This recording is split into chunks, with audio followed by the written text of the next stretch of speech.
"Sir, this gate isn't HOA approved. You'll need to remove it by the end of the month. Or we will."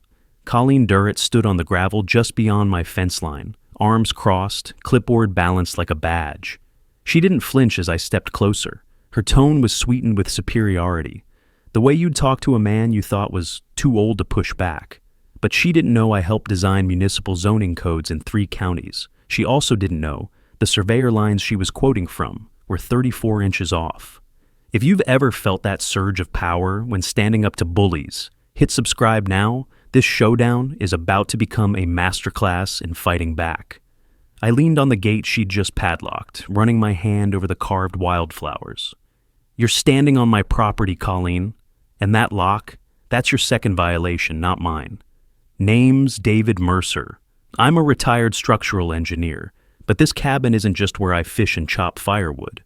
It's the last place my wife ever painted. She stood right here on a warm spring morning, 3 years into remission, and covered this wood with strokes of bluebells and Indian paintbrush.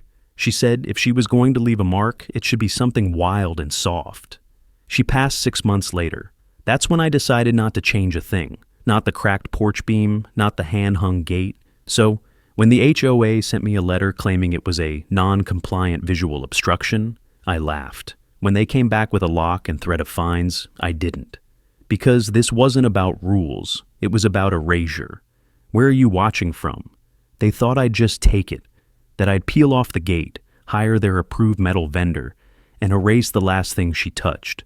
But they forgot who I was. They forgot what I know.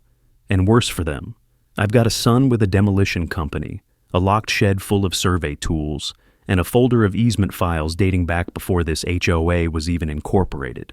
I walked up to the gate, now locked from the inside, and reached under the post cap for the hidden key my wife had insisted on placing there, just in case I ever forget how to smile. I didn't forget. I just haven't had reason to in a while. But as the lock clicked open and Colleen's face shifted, I knew exactly what she was used to. People backing down. "You just unlocked a gate I lawfully secured under HOA bylaws," she snapped. "You mean the bylaws that don't apply to perimeter structures the HOA never had permission to build?" I said, brushing past her. "You're going to want to read Section 12.7 of the property charter, or, better yet, check the city permit office, if you can find the fence filing." Her eyes narrowed. "You're making a mistake." "No, Colleen, you did when you locked up something you didn't own." Inside, the cabin still smelled like cedar and old books. The gate swung shut behind me, and I locked it again, this time with my own padlock. I stared at the faint trail that led along the fence line. It had been years since anyone really walked it, but I still remembered pacing it with a topo map and compass, triple-checking the contours when the HOA first mentioned fencing. They hadn't listened then either, but this time, I wasn't just going to push back. I was going to show them the cost of trying to control what they never understood. Drop a like if you've ever wanted to stand up to unreasonable rules like this, and subscribe to see how this strategy plays out. They want to talk about compliance? Good. Because I'm about to drag every non-compliant post they ever installed into the daylight. And I've got steel markers, municipal code books, and a crew of demolition pros ready to follow my lead. By the time I'm done, this fence won't exist. But her gate will. I didn't sleep much that night. The gate was still heavy in my thoughts, the padlock's weight echoing louder than I cared to admit. Every time I closed my eyes, I saw her hands, brush dipped in paint, fingers speckled with yellow pollen, smile too big for her thin face. At sunrise, I grabbed my notebook and walked the perimeter of the cabin. Not just mine, ours. Her flower beds still peeked up from the mulch along the edge of the path. But now they were pressed against a cold metal fence the HOA had built last year, without so much as a knock. Back then, I let it go. Figured it wasn't worth a battle. But that was before they locked up the gate. By mid-morning, I made my way toward the community park. It sat about a quarter-mile downhill, where the HOA liked to host their spring potlucks and wine nights, though only a certain type of neighbor ever showed up to those. I found Alan, the retired Air Force captain, who'd once been written up for flying his flag on the wrong type of pole. "You heard what they did to me?" I asked him. He nodded grimly. "Colleen? Yeah. She's got a new kick every month. Last time it was the mailbox colors. Next it'll be the color of your shoes." 2 joggers passed by, slowing slightly when they heard us. I didn't speak until they were out of earshot. "Did they ever show permits for that fence?" I asked. He laughed without humor. "That thing went up overnight. Some of us complained. They said it was approved in a special board meeting. No one ever saw minutes." Another neighbor joined us, Janelle, who'd been fined $500 for having her deck chairs 3 inches into the community line of sight path. She said they cited safety. She'd lived here 12 years without a single complaint. "It's about control," she said quietly, "and people like Colleen think no one will stand up to them." I wrote their names down, not as plaintiffs, just as people who had had enough. I didn't need a revolt. I needed a pattern. The more people I spoke to, the more clear it became. I wasn't the first, probably wouldn't have been the last. And if Colleen had her way, I wouldn't be allowed to repaint that gate, even if I used her approved color palette. "She threatened to lien your property yet?" Alan asked. I paused. "The letter said they'd consider it if I didn't comply by the 30th. He shook his head. "That's the new script. Write-ups, fines, then liens. She's tightening the belt until someone breaks." Back at the park bench, I noticed the new landscaping, the mulch beds, the benches bolted to concrete, and in the corner, a brand new HOA sign installed on a post made of the same material as the perimeter fence.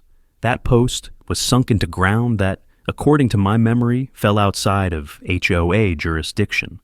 "You ever wonder who paid for all this?" I asked aloud. Janelle raised an eyebrow. "They raised dues last quarter, called it a beautification initiative." I made another note. This wasn't just about my gate. This was about an HOA acting like a private kingdom. And kingdoms fall when people realize they were never beholden to the crown. On my way back up the slope, I passed the old creek that ran near my property's border. It had been dry for years, but I remembered helping Reese run PVC through there when we added irrigation. That pipe still fed the garden. When I got home, I traced the fence again. Not just for visual inspection, but for memory. Every beam, every stone. I knew where the old survey lines were because I had helped mark them myself. I dropped a pin at each post location into a fresh map on my laptop. The alignment was off, not slightly, egregiously. The fence had curved out past the allowable setback, and worse, crossed directly onto my side for over 12 feet. That wasn't beautification, that was encroachment. And if Colleen wanted to fight over boundaries, she was about to learn what it meant to build on the wrong side of the line. I spotted Jacob Lannery 3 days later at the HOA's monthly community gathering. They called it wine and welcome, but it always felt more like surveillance in disguise. Smiles tight, clipboards hidden in tote bags, everyone watching everyone else. I didn't bring wine, I brought a notepad. Jacob stood near the gazebo, fiddling with the cuffs of his flannel shirt, like he wanted to disappear into the mulch bed behind him. He had always seemed uncomfortable in these meetings, too thoughtful to enjoy small power, too cautious to challenge it. Colleen held court near the snack table, surrounded by the usual circle of agreeable neighbors. I made sure she saw me walk in. Her smile faltered just for a second, then returned, strained and shiny. I didn't approach her. I walked straight toward Jacob. "Evening," I said, nodding. He jumped slightly. "Oh, David, hey." He scratched behind his ear and gave me a weak smile. "Didn't expect to see you here. Didn't expect to have my gate locked." "Either." He looked away, mouth tight. "Yeah, that wasn't voted on." I tilted my head. "No board vote?" "I mean, Colleen said it was an emergency measure. She told us it was about safety and—" He stopped himself, shaking his head. "Sorry, I shouldn't be talking about that." I gave him a long look. "Jacob, I'm not asking you to break any rules, but I am asking you to think about something. If that gate was locked without due process, and if that fence was built without permits, you're going to be standing beside a liability, not a board." His hands went to his pockets. I do the treasury. Dues in, receipts out. Colleen handles everything else. He didn't answer, but he didn't deny it either. Body language says more than most words ever could. Jacob shifted weight between his feet, didn't make eye contact, and kept glancing at Colleen like she might float over and catch him mid-confession. But his shoulders were tense in a way that didn't scream fear. It screamed conflict. "I remember you at the hearing last year," I said, "when they fined the Sings for their fence stain color. You didn't vote, did you?" He blinked.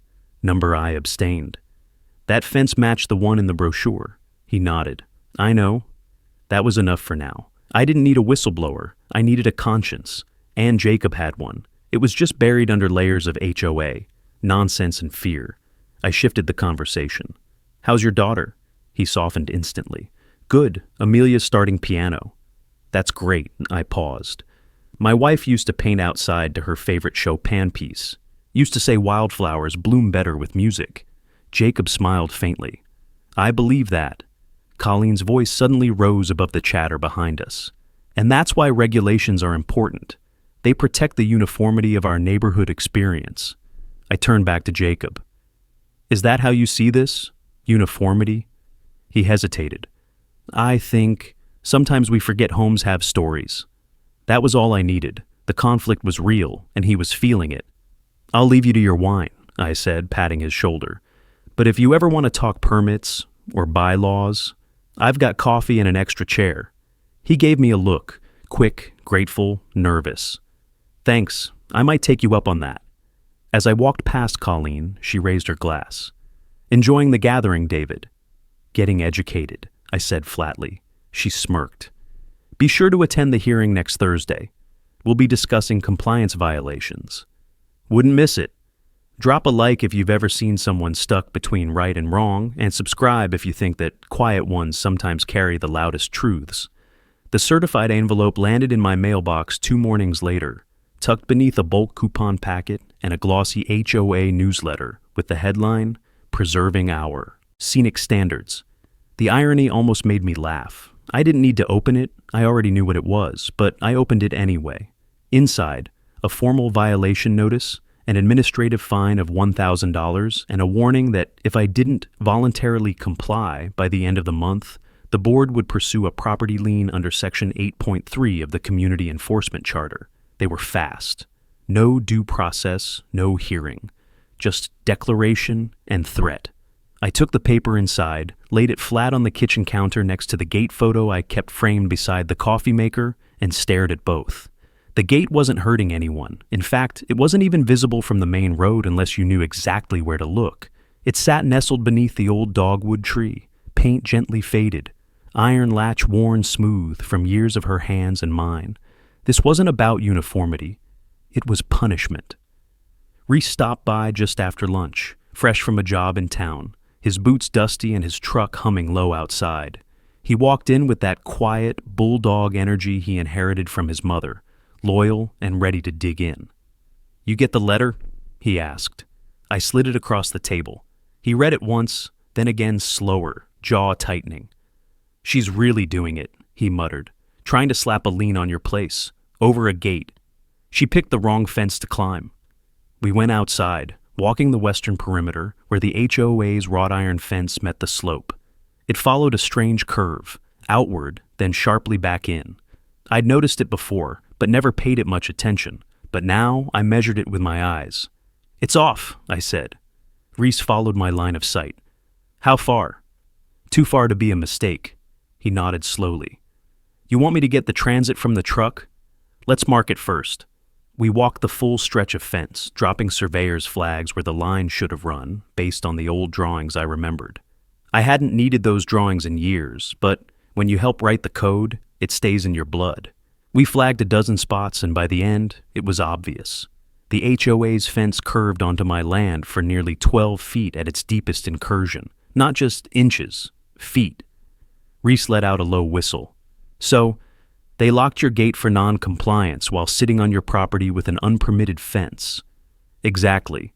And that's when I felt it, not just anger, but clarity. The gate was the symptom. The fence was the disease. I'm going to check the city permits, I said, brushing dirt off my jeans. If they didn't file one before they built this thing, it's trespassing and illegal installation, and I'll have grounds to demand removal. You're not going to just sue them? I shook my head. Not yet. This isn't about revenge. It's about putting the truth in front of everyone and letting the structure collapse under its own weight. He grinned. You always were dangerous when you played it slow. I learned from the best, I said, thinking of her again. We stood for a moment at the fence line, the wind tugging at the orange flags we'd planted. Back inside, I folded the violation notice and tucked it beside the first topo sketch I'd drawn of the land when we bought the place 30 years ago. Not for nostalgia, for evidence. Because now it was clear, this wasn't just my fight. If Colleen was willing to bypass board votes, forge authority, and fine residents without process, she was a danger to everyone in the community. And I wasn't going to be the man who watched it happen from behind a locked gate. The city office sat 2 blocks off Main, tucked behind a coffee shop and a fading real estate agency. Reese dropped me off before heading to a nearby supply yard. He knew better than to hover when I was in work mode. Inside, the permit clerk was a young guy named Elijah, barely out of college, with a sharp side part and a calm efficiency I appreciated. I handed him the HOA's fence location, date of installation, and the parcel number for my property. "Looking for permit filings from last year?" he asked, typing quickly. "Specifically for the wrought iron fence bordering lots 36 through 43. Should be under community improvement or something equally vague." He nodded and kept typing. "Let's see." I waited, watching the screen over his shoulder. The cursor spun. Then, nothing. "No records filed under the HOA's name for structural improvements in that time frame," he said. "Closest match is a roof repair on lot 12. I leaned in. "What about permit 1943 MC? He checked. "That's a temporary sign permit for a community yard sale." I exhaled slowly. "So, they didn't file anything. Looks like they didn't even start the application." Bingo. "Can I get a formal letter stating that?" "Sure," Elijah said, already printing. "Want an embossed stamp too? It's not legally required, but it looks good if you're showing it to anyone official." "Absolutely." He handed me the document in a plastic sleeve, the city seal raised in gold at the corner. "This kind of thing happen often?" I asked. He hesitated. "Honestly, HOAs try to slide stuff through all the time. Most don't get caught. Until someone like you shows up with coordinates and measurements." I thanked him and left. The sun had barely moved in the sky, but something in me had shifted. I had confirmation. No permits meant the fence was unapproved, and if it encroached on private property, it could be forcibly removed. But I needed more than just a paper trail. I needed visual proof, clear as day, irrefutable, and I knew exactly where to get it. Back at the cabin, I pulled my drafting gear from the storage closet. Graph board, measuring tape, reference markers, and an old engineer's level I hadn't touched since retirement. Then I walked the full fence line again. Only this time, I documented everything.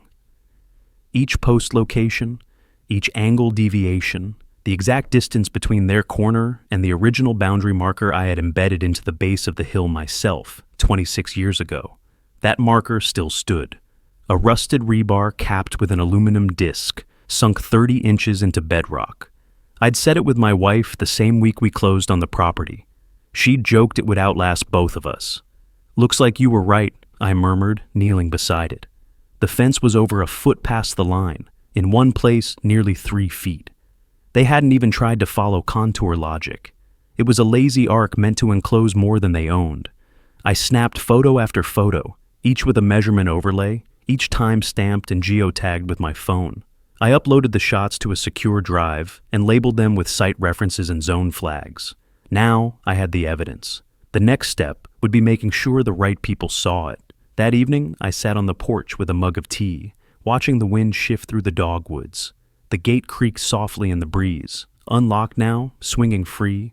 The wildflowers faded, but still proud. I thought about what Colleen had said. Uniformity protects the neighborhood. No, I thought. Uniformity protects people like you from having to deal with stories you don't control. But this story was mine, and with the city's permit record, boundary photos, and geotagged overlays in hand, I was ready to tear hers apart, legally, visibly, and with precision. I stared at the evidence spread across my kitchen table. Photos, coordinates, city-stamped permit denial, and my own field notes printed in tidy rows. Years ago, this would have gone straight into a structural violation report. Now, it was my personal arsenal. Reese came through the back door, boots muddy, still in his work vest. He took one look at the organized mess and grinned. "So, you're loading up?" I slid a blueprint toward him. "The entire northern run of the HOA fence crosses 12.5 feet into my lot. Here, and here. I tapped the spots with a pen. No permit, no board approval, and no legal basis. He picked up one of the photos and whistled. "You're not just planning to talk about this at the meeting, are you?" I shook my head. "I'm done talking." Something had hardened in me over the past few days. Not rage, not even bitterness, just resolve. This wasn't about fines anymore. It wasn't about bylaws or architectural reviews. It was about what you fight for when someone threatens what you love and thinks they'll get away with it. Reese leaned against the counter. "You want the crew?" "Not yet, but get them on standby." He nodded once. "Dad, if you need to go louder, we can go louder. You know that, right?" "I do, and I will. But first, I want Colleen to hear it from someone she thinks is still on her side." He frowned. "Jacob?" I gave a slight nod. "He's close, not because he's brave, but because he's tired." Reese smirked. HOA fatigue. It's a real condition, especially when you've got conscience underneath it. That afternoon, I printed 3 copies of everything. One for me, one for the city inspector, and one for the HOA board. I slipped the latter into a folder marked "Fence Line Evidence, Urgent," and sealed it shut. Then I walked back to the community park, this time with different energy in my stride. I wasn't here to observe. I was here to disrupt. Colleen wasn't present, probably off prepping her usual HOA theater, but Jacob was. He sat alone under the shade structure, eyes fixed on a chess app on his phone. "Mind if I sit?" I asked. He startled slightly, then nodded. "Of course." I laid the folder down between us. He didn't touch it. "You're not in trouble, Jacob, but you are in a position that'll decide whether you're part of the solution or part of the collateral damage." He blinked. "What's this?" "Evidence, survey flags, permit records, geographic overlays. It proves the HOA fence violates municipal setback ordinances and crosses into private property without consent." He finally touched the folder. "You're going to bring this up at the hearing?"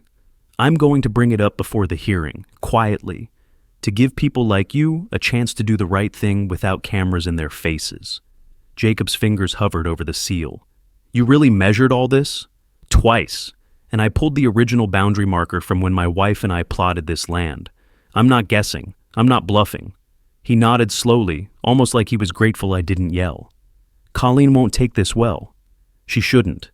But if she keeps pushing, this fence is coming down, legally, publicly, with documentation in every neighbor's mailbox." Jacob exhaled. His hands trembled just slightly as he tucked the folder under his arm. "I'll review it tonight." "Good. Just don't take too long. The hearing's next week, and I won't be the only one watching anymore." He gave a single nod, eyes cast downward. But I saw it, the flicker of decision.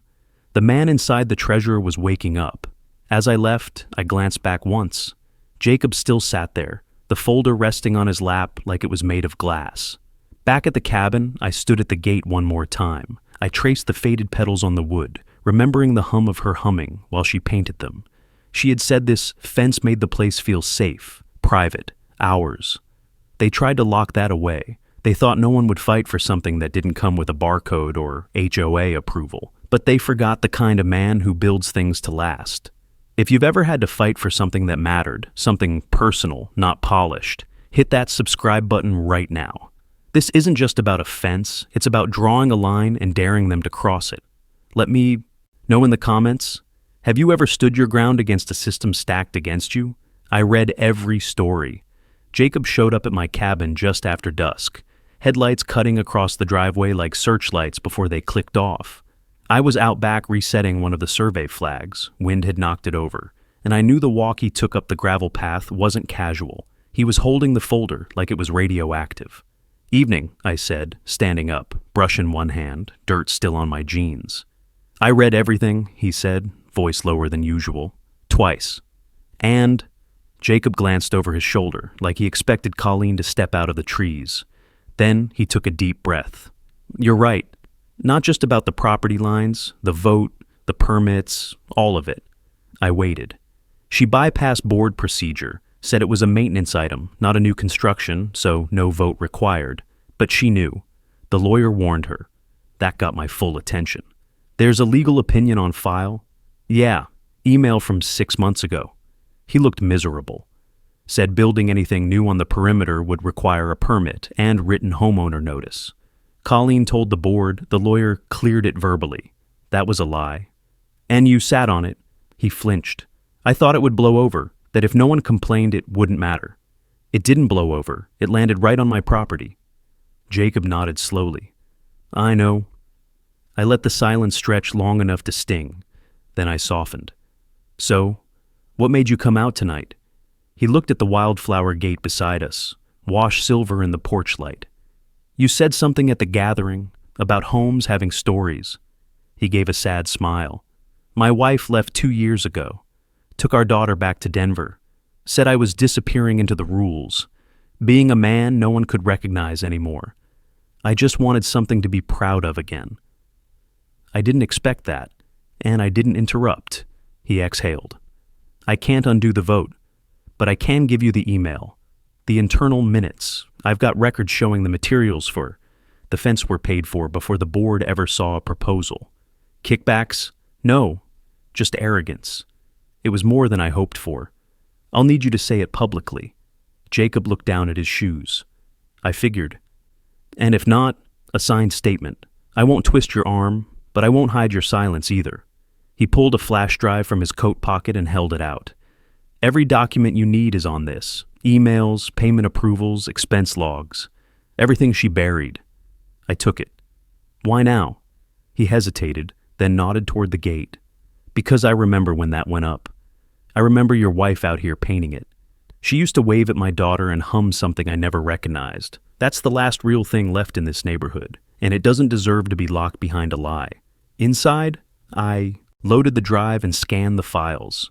It was all there. Timestamps, memos, Colleen authorizing payments before board votes, ignoring counsel, misclassifying new builds as repairs. But what hit hardest was a line in one email. Mercer's too sentimental to fight us. If he complains, we'll just hit him with aesthetics and let the fines pile up. That wasn't just strategy. That was cruelty. I stared at the line so long it blurred, then printed it and taped it beside the cabin door. A reminder, a promise. Reese arrived just before midnight, stepping out of the truck with his crew leader, Nora. You said green light, he said. I've got the proof. Now we build the plan. He glanced at the printout. She really said that? I nodded. Reese smiled darkly. Let's give her a reason to regret underestimating sentiment. By sunrise, I had the blueprint spread across the dining table. Not a construction plan, an operational one. Every flag, every fence deviation, every time-stamped image Jacob had confirmed with internal records. Reese stood across from me, sipping bad gas station coffee, his forearms streaked with dried concrete from the early morning crew pull. This is airtight, he muttered. You want this done before or after the board hearing?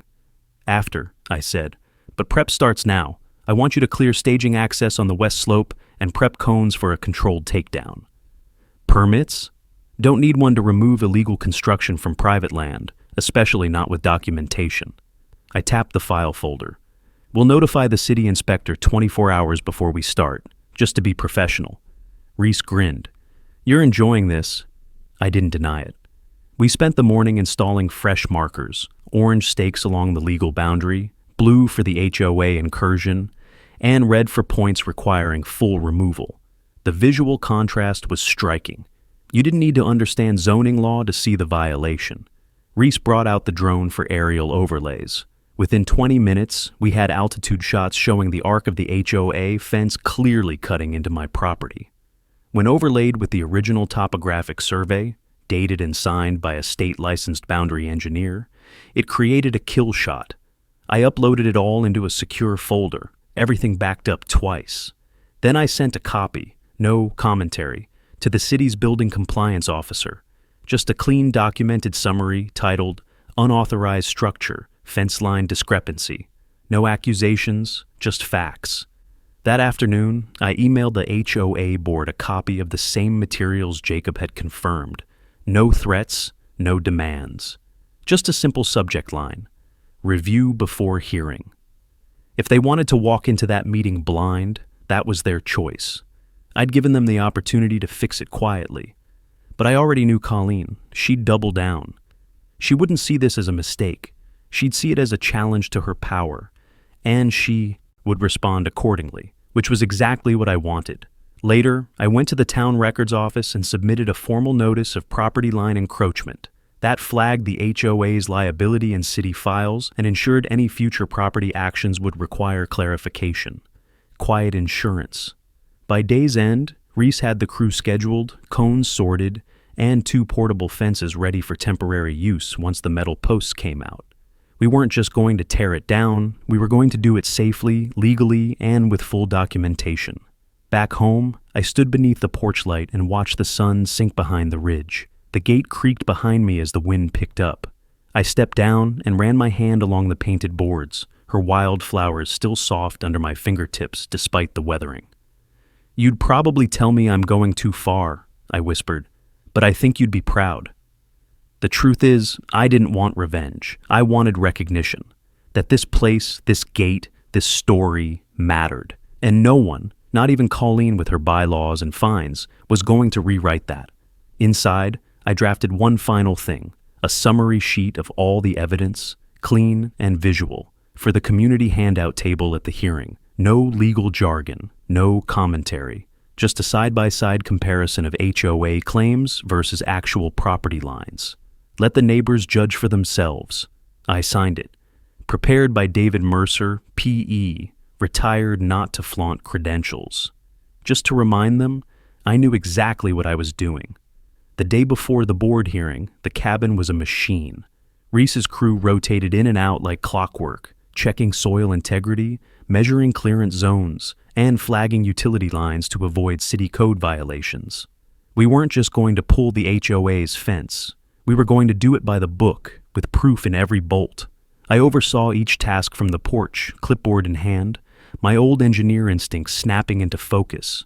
This wasn't just prep work, it was evidence in motion. If Colleen wanted a spectacle, I'd give her one rooted in structural integrity and legal standing. "North anchor's got concrete poured deep," Nora called from the slope. "We'll need hydraulic pressure to break it without compromising the slope." "Good," I said. "We'll mark it as a priority pull. I want every inch of this on camera, no shortcuts."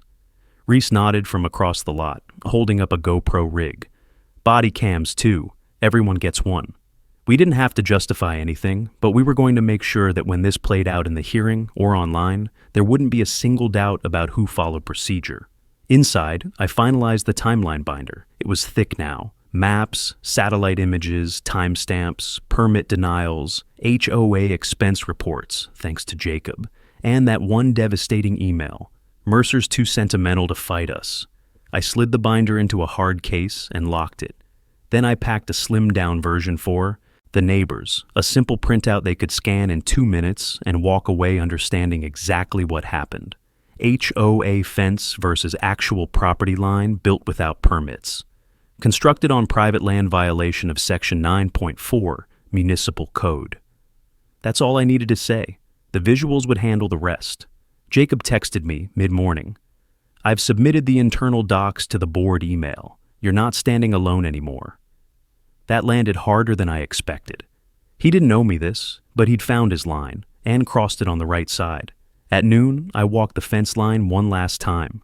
With each flag and stake, I felt a strange peace settling in. Not satisfaction, not yet, but clarity. This wasn't just about reclaiming land, it was about reclaiming dignity.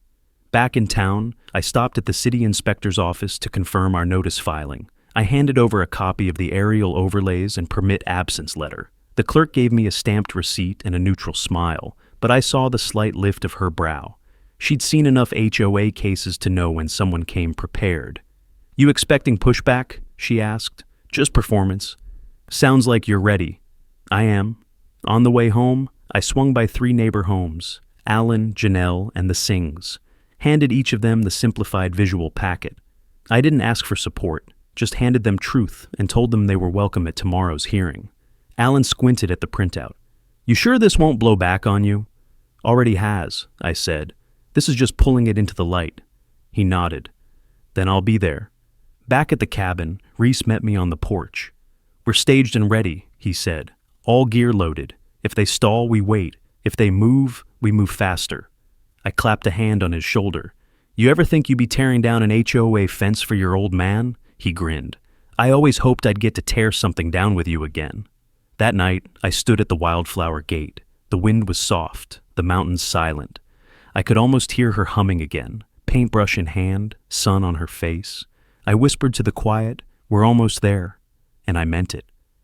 Drop a like if you've ever seen a quiet man finally speak up, and subscribe to see what happens when the truth walks into a room full of lies.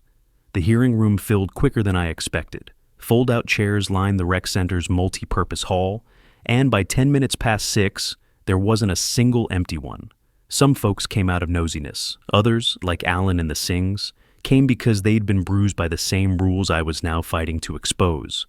Colleen stood at the front, next to the HOA, seal draped over a plastic table, like it meant something sacred. Her posture was straight as a spear, hair coiled tight, lips pulled into a brittle smile. But the real tell? She didn't make eye contact with me when I entered. Jacob sat at the board, table 2, eyes lowered, palms folded tight together. I gave him a nod as I passed. He didn't nod back, but he didn't look away either. Reese was in the back corner with Nora and 2 crew members, each wearing polos with their company's logo. Just neighbors, just watching. For now. The board chair, a man named Howard with the charisma of a cinder block, banged a pen against his thermos to begin.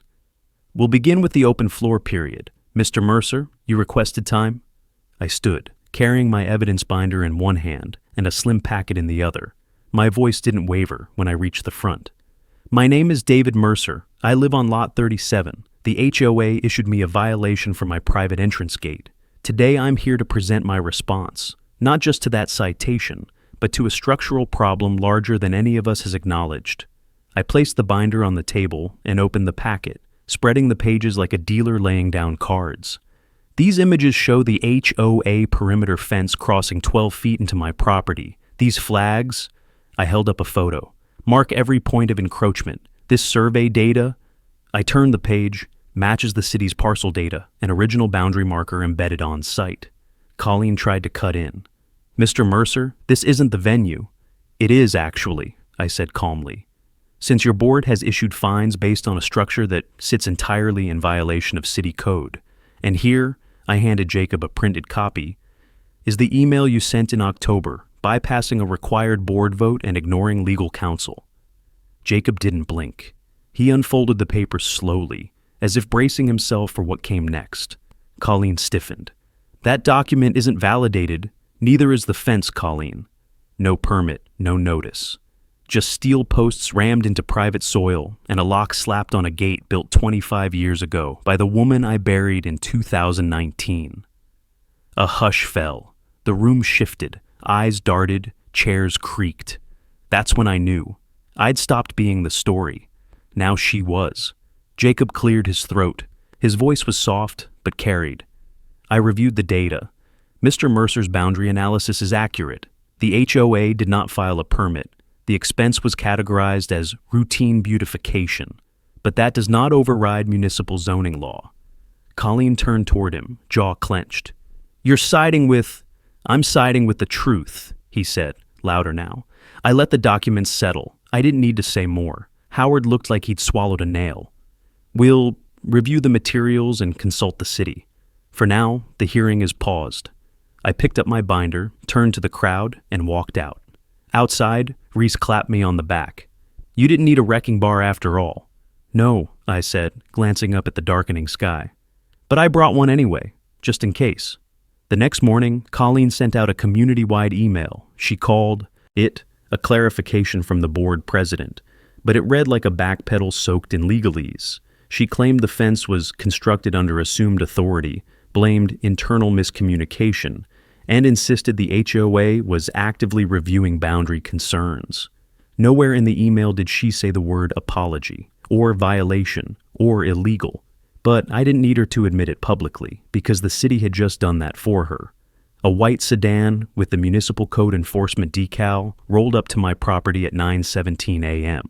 The inspector, a woman named Carla Ruiz, had a no-nonsense walk and a clipboard that looked like it had been through war. You're Mr. Mercer? She asked. I am. Got your materials, reviewed your drone footage, topo overlays, and city records. Walk me through the site. We spent the next 40 minutes walking the fence line. Carla measured with her own gear, confirmed my markers, and noted every deviation. Her expression never changed, but her silence grew longer as the violations stacked up. Fence line's a problem, she finally said. Encroaches past the setback, crosses into your legal parcel boundary, and there's zero record of permit approval. Enforcement? I asked. Recommendation to remove will be filed by Friday, she said. If the HOA doesn't do it, you're authorized to remove the encroaching structure yourself, with documentation. I nodded. Already staged. She cracked a rare smile. Figured you might be. 2 hours later, I notified the board with a formal notice of intent to remove, attached. Carla's statement, her measurements, and a deadline. 36 hours. After that, their fence came down. That evening, I pulled my old suit from the back of the closet, brushed the dust from the shoulders, no tie. Just enough to say, I came here ready. Reese and I returned to the rec center for the rescheduled hearing. But this time, it wasn't just neighbors. 2 city officials sat in the back, a local reporter too. Word had spread. Colleen looked pale. I didn't speak this time. I didn't have to. Howard cleared his throat. The board has reviewed the evidence and the city's assessment. We acknowledge the HOA perimeter fence was improperly constructed and crosses into private property. As such, all enforcement actions against Mr. Mercer are hereby withdrawn. The words hung in the air like gunpowder smoke. Colleen stayed quiet, not a single word. Then, from the back, Jacob stood. I move that President Colleen Durrett be formally removed from her position, effective immediately. Gasps rippled across the room. Howard blinked. Second? Janelle raised her hand. Seconded. A vote was called. 8 hands went up. 1 abstained. Colleen stared at the table, lips pressed tight. Just like that, she was out. I didn't gloat. I didn't smile. I simply stood, stepped forward, and dropped one final envelope on the table. Inside, a signed authorization for Reese's crew to remove the fence in full, at no cost to the HOA. Clean exit, I said. We'll leave the property line clear and documented. No drama, just correction. Jacob met my gaze. You didn't have to do that. Yes, I did, I said, because what we rebuild next matters just as much as what we tear down. I walked out of that hall with the same quiet dignity I entered it with. But this time, the weight I carried wasn't resentment. It was peace. And tomorrow morning, Reese's demolition crew would start where they always should have, on my side of the line. Reese's crew arrived just after dawn, flatbeds loaded with pullers, dig bars, and reinforced hall tarps. No neon vests, no noise beyond the quiet thud of boots on gravel. We weren't there to make a show. We were there to finish something that never should have started. I walked the line with him one last time before we began. You sure? He asked. Every measurement, every document, every minute of this is recorded. Let's do it clean. He nodded. All right, crew. Grid order, no shortcuts, post by post. They moved with a rhythm only a team that's worked together for years can pull off. Methodical, quiet, exact. The first post came out like a loose tooth. By the third, the ground gave way easier. And by the 6th, the fence no longer looked like a barrier. It looked like a mistake finally being erased. I stood beside the old aluminum markers she and I had sunk into the slope 30 years ago, now surrounded by bright flags and freshly turned soil. The wind moved the wild grass, but the post stood steady, exactly where we left it. Funny how time confirms what's real. Neighbors watched from porches, some pretending not to. Alan brought coffee midway through. Janelle waved as she passed with her dog. Nobody asked questions, not anymore. Jacob showed up around noon. No clipboard, just hands in his jacket pockets. I heard they accepted your remediation plan, he said. Nothing left to contest. He glanced at the stacked metal posts lying like felled branches across the tarp. Feels strange, seeing it all come down? It felt stranger watching it go up, I said. This isn't loss, this is restoration. He took a long breath. Colleen's officially removed from the board. Howard's interim until elections. I'm running. I gave him a look. You ready for that? I wasn't. but I think I owe it to the neighborhood to show what accountability looks like. There it was again, that quiet shift, the weight leaving his shoulders. I clapped him lightly on the back. Make it honest, that's enough. As the last section came loose, Reese called out, "You want to do it?" He stood by the final post, center beam, just beside the edge of the gate. I walked over.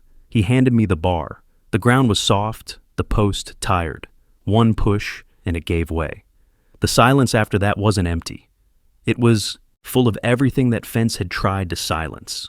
We rolled the gate open, her gate, wildflowers still faint but untouched, latch still warm from the sun.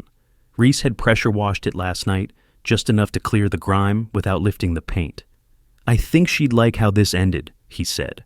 "She would have liked the part where we did it with clean hands," I replied. Later, I planted new perennials along the newly exposed boundary. The same species she chose years ago. I worked the soil in quiet focus. No music, just birds and wind. The symbolic mattered more than the dramatic.